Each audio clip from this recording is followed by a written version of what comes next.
मुंबई की हलचल से कुछ दूरी पर स्थित आर्य कॉलोनी अपने घने जंगलों, शांत वातावरण और हरियाली के लिए जानी जाती है। लेकिन इस सुंदरता के पीछे एक खौफनाक रहस्य छुपा है।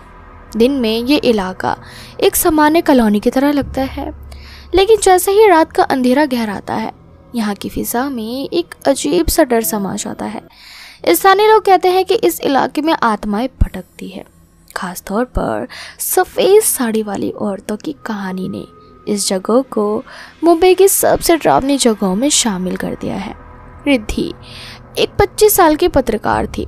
उसे रहस्यमय कहानियां और असली घटनाओं पर आधारित स्टोरी लिखने में गहरी रुचि थी।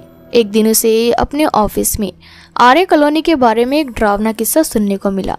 कहा जाता था कि रात के समय उस सड़क से गुजरने वाले कई लोग रहस्यमय परिस्थितियों में गायब हो गए थे, और जो लौटे वो कभी पहले जैसे नहीं रहे।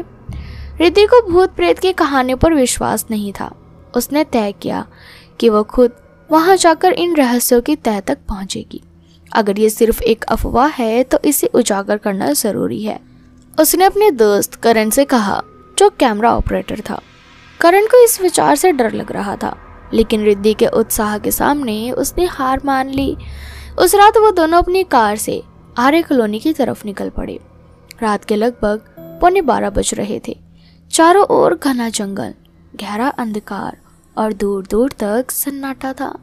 जैसे ही उनकी कार आर्य कॉलोनी की उस कुख्यात सड़क पर पहुंची, करण को अजीब सा एहसास हुआ। रिद्धि, क्या तुम्हें भी ऐसा लग रहा है कि हमें कोई देख रहा है? रिद्धि हंस पड़ी। डरपोक मत बनो, ये सिर्फ तुम्हारा भ्रम है। लेकिन करण को सच में ऐसा लग रहा था कि पेड़ों के बीच कोई छाया हिल रही है। अचानक कार की हेडलाइट्स झपकने लगी और इंजन ने काम करना बंद कर दिया। ये अचानक क्या हुआ? रिद्धि ने गुस्से में कहा। करण ने कार स्टार्ट करने की कोशिश की, लेकिन इंजन ने कोई रिस्पॉन्स नहीं किया। तभी सड़क के किनारे हल्की सफ़ेद रोशनी दिखाई दी।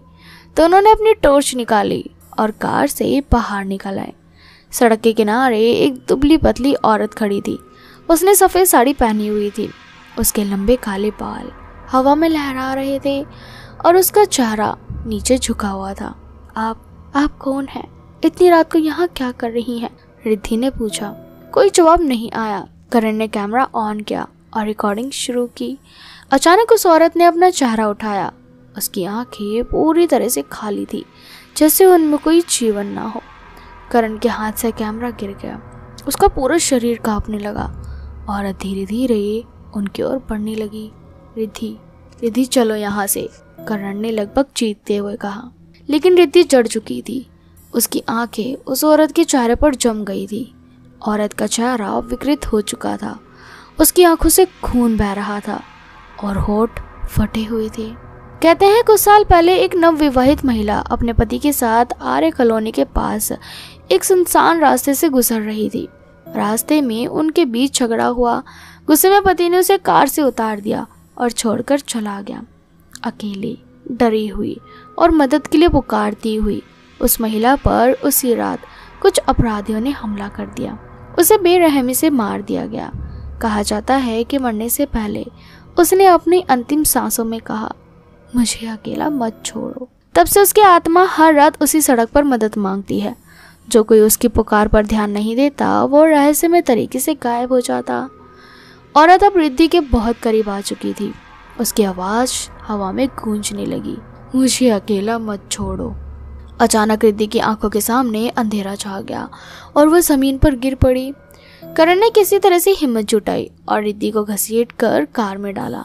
उसने इंजन स्टार्ट करने की कोशिश की और कार चालू हो गई। जब वह कॉलोनी से बाहर निकले तभी रिद्धि को होश आया, लेकिन कुछ अजीब था। उसकी आंखों में एक अजीब सी चमक थी। उस घटना के बाद रिद्धि पहले जैसी नहीं रही। वो अक्सर अकेले में बैठकर बड़बड़ाने लगती, मुझे घर जाना है। रिद्धि ने अपने दोस्तों से दूरी बना ली।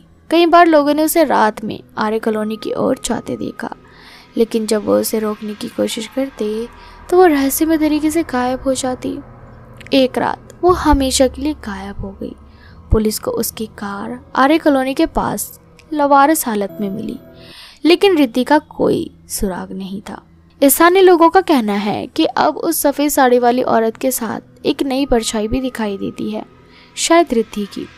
अगर आप कभी आर्य कॉलोनी की उस कुख्यात सड़क पर जाए और आपको कोई सफ़ेद साड़ी में औरत दिखे तो भूल कर भी उसकी तरफ ना देखना, वरना हो सकता है अगली सुबह लोग आपको भी ढूंढ रहे हो। तो ये दोस्तों, क्या आप आर्य कॉलोनी जाने की हिम्मत करेंगे? हमें कमेंट सेक्शन में कमेंट करके ज़रूर बताएं। और साथ ही इसी तरह की हॉरर वीडियोस के लिए चैनल को सब्सक्राइब करना बिल्कुल भी ना भूलें।